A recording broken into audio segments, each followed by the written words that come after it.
I have to use PCA. I'm Sara Bidner, and I teach here as well. I teach the, I may have had a couple of you over the years. I've been here a long time.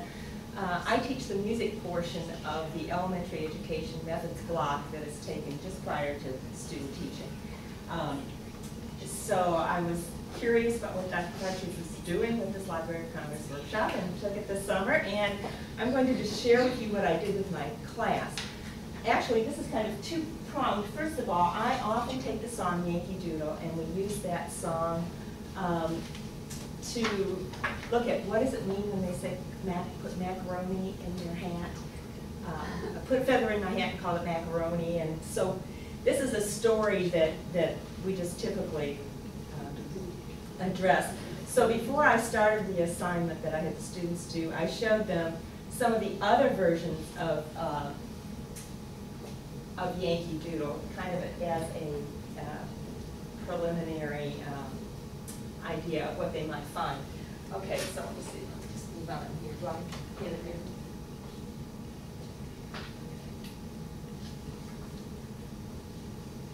So my objectives were basically that the teacher candidates would explore the Library of Congress website and look for primary sources, that they would examine primary sources to seek materials about Woody Guthrie, the American songwriter, and the song This Land Is Your Land, because that's a song that you can do a lot of teaching through that song. Geographically, map-wise, historically, the setting of This Land Is Your Land, and most of us only know the first three verses. And there are some other verses that sort of take a little twist as to Woody Guthrie's feelings about the country at the time, and more from a social activist role. So I always think that's an interesting thing to do, and I thought maybe we can explore that. And then they would discuss the meaning of the song lyrics in context of the historical setting, and would describe a learning activity for students that would be inspired by this song. So that's kind of the thinking that I wanted to go along with this. So when I just quickly go through, okay, before we get to this, I may have these out of order. I was doing these last night. My printer wasn't working. You know how that is. We hear these stories all the time. You know, like that. The setup about Yankee Doodle, Dr. Partridge shared with me this book from the Library of Congress, Lyrical Legacy. And in it just happened to be a little blurb about Yankee Doodle and where the song came from. It was a British song, and it was used to mock the colonists, the soldiers, the rebels. But the rebels kind of liked what was said, what the British wrote about them, and they sort of adopted it for their own. And has a very interesting history. I have some things, if any of you are interested in this. Here's just one version, Yankee Doodle. Long ago they played it to deride us, but now we march to victory, and that's the tune, to guide us. Another, to fight is not a pleasant game, but if we must, we'll do it. When Yankee Doodle once begins, our Yankee boys go through it, and so on. So that was one about the song. Here's another one where Yankee Doodle is used as the tune to a campaign song. And so anyway, I have a few of these things that can label right here for now. But to get to quickly, some things I had them do. I had the students go to the American Folklife Center after they had looked at the website, looked at American Memory, Exhibitions, Thomas, all those areas, to see what they could find for their teaching. I wanted them to become familiar with this site, because before I started, only one person had ever used the Library of Congress website. So these were the steps I had them go through. One of the questions I had asked them is, what is a folk song according to Woody Guthrie? And this is his quote, which I thought was kind of interesting. Except when it gets to carrying a gun, and I'm crazy about that. But in other words, he was concerned about the people, the hungry people, the people during the Dust Bowl, and so on. We don't hear those verses in the song very often.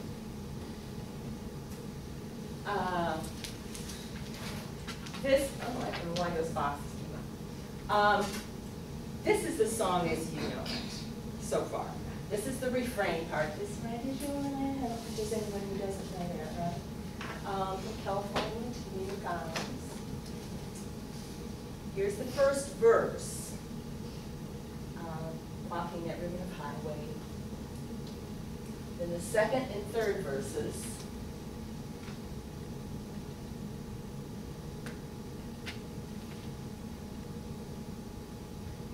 And have any of you used the picture book, This Land Is Your Land? It's a great picture book that has the text and it has illustrations from all over the country. It's a terrific book to use. So, you know, sometimes even the college students never think about what these words mean. Do you know who wrote that book, or? You know, I have probably read it in that hall. I think I do too. Okay. And it's actually, it's not a book about This Land Is Your Land. It is This Land Is Your Land. The person just took the words, wrote the words, and illustrated it. And then at the end showed, that was where I first learned the additional verses.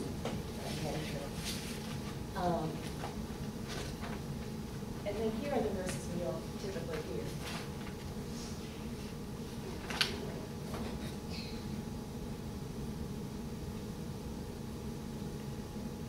Notice that they haven't cleaned up these verses so much vocabulary-wise. Because they're typically not sung. Although I did want to share with you that I have a recording that has all these verses on it. It's back there. If anything, it's a folk song. Right. So, here's his last verse.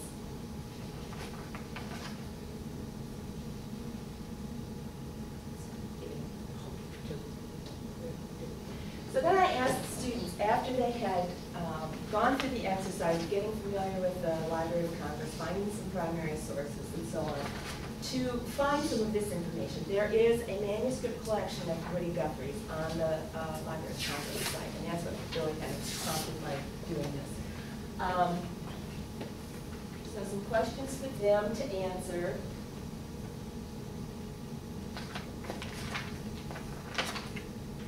And then ultimately to answer this question, describe one learning activity that you could have your students do in your classroom that is inspired by this song. And these were some of the students' responses that I thought were shows of thought. And inquiry is one of our focus areas in planning lessons.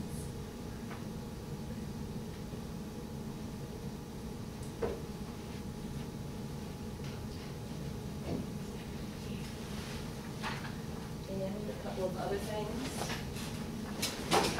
And I just selected from a variety of responses.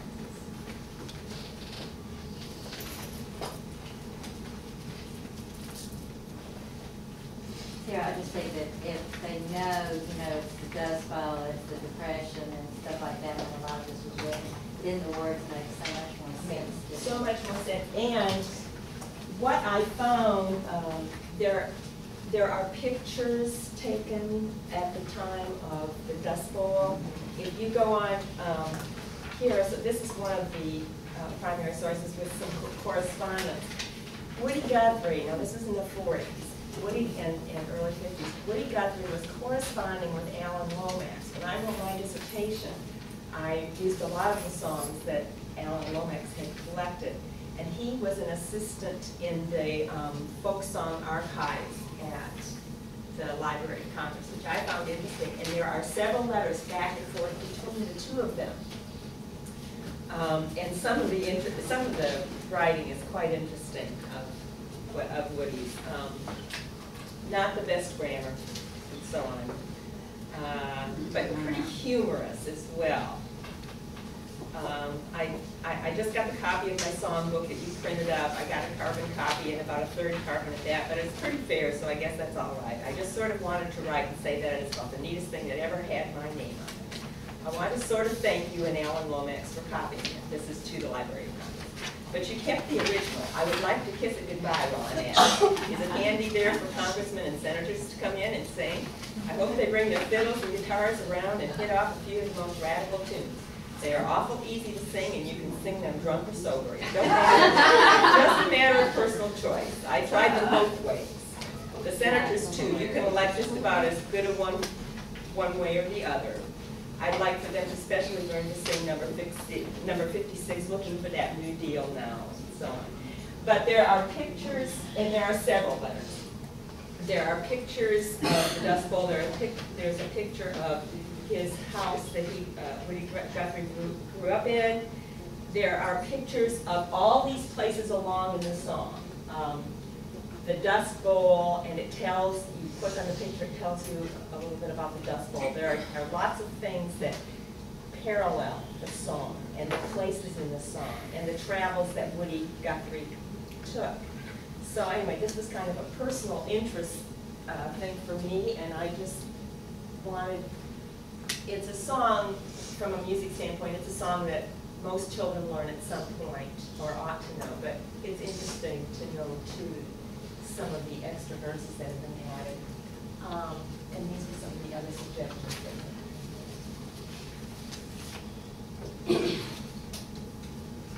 I thought the adjectives idea was good because of the sparkling sands or diamond desert.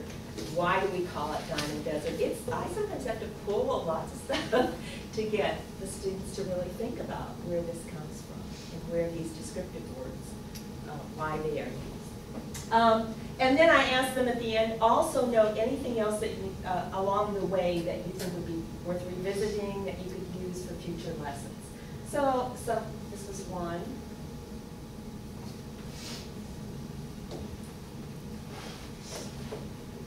Here was another one. So kind of in a nutshell.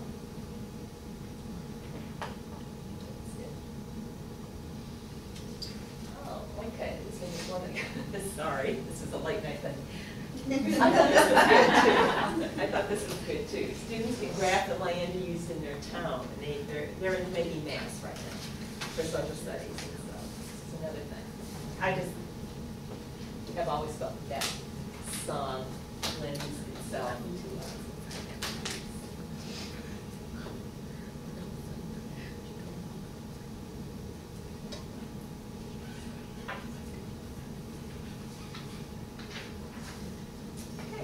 Questions? Some of these I'll have it in the list of any of you would like to book. And if I were doing this again, I don't know how you feel, but as I was putting this all together, I thought, I would do some things a little differently, and I think that's what we learn from an exercise like this, and having our students, how we hone it and do it differently.